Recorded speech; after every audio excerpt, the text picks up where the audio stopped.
Hello everyone, and welcome back to Writing Tutorials. In today's video, I'm going to walk you through how to create a professional resume for students who have no work experience. Yes, you heard that right. No part-time job history, no previous employment, and still a resume that looks polished, confident, and ready to impress.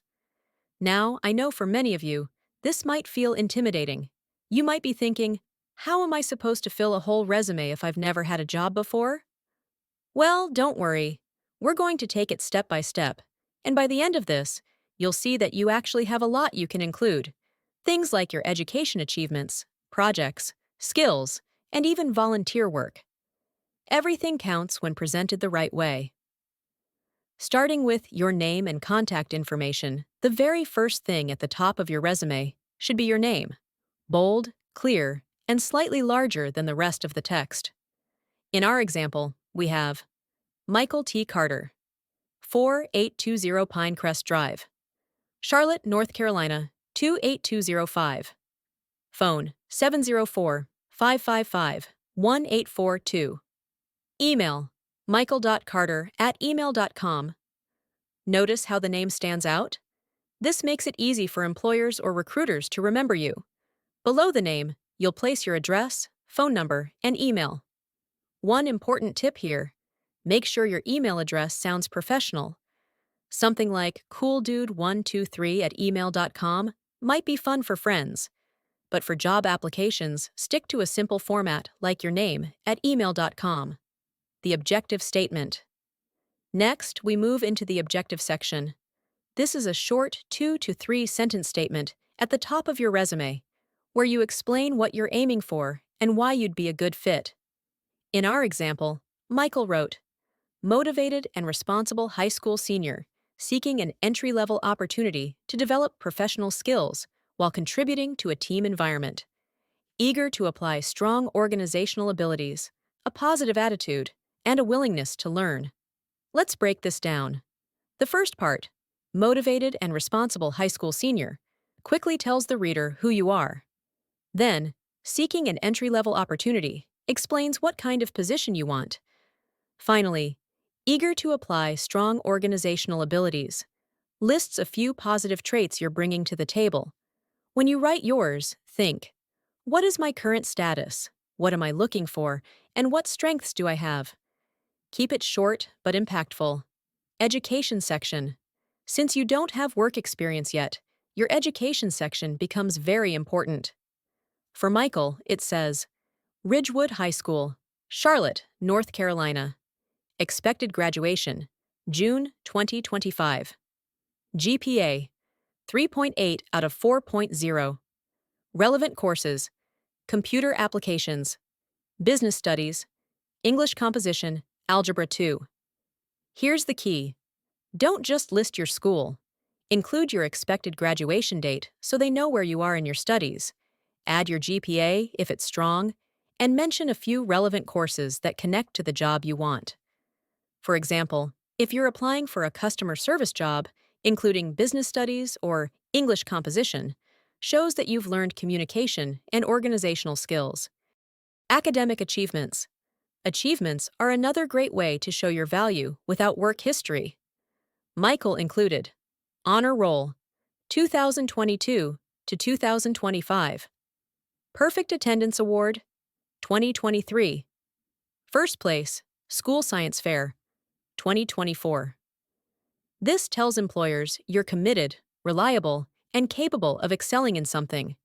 If you have awards, certificates, or recognitions, put them here. Even something small, like completed online coding course, can show dedication. School projects.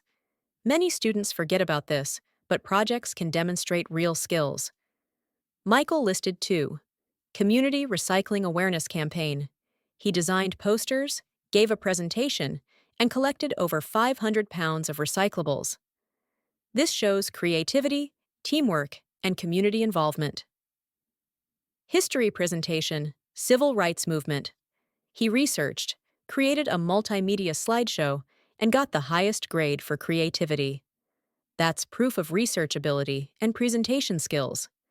When writing your own, Think back to any project where you took an active role.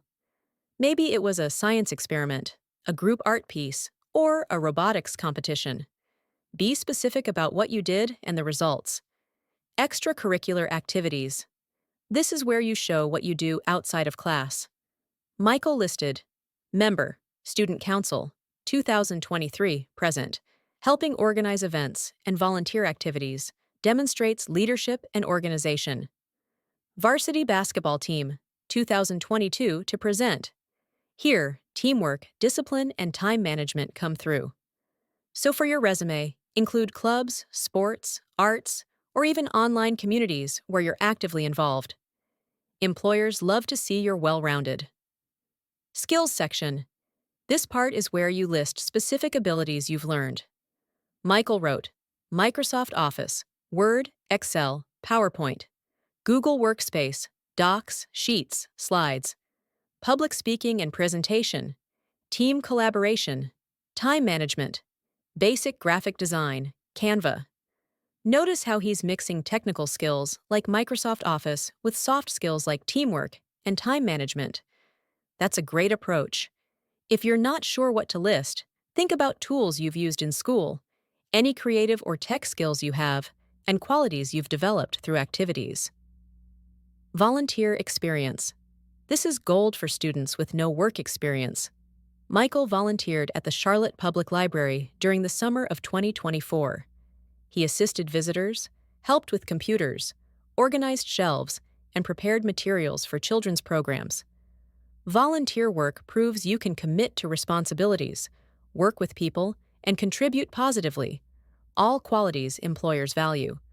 So if you've done any volunteering, babysitting, tutoring, or community help, include it here. References. Finally, Michael ends with available upon request. This is standard if you don't want to list them right away.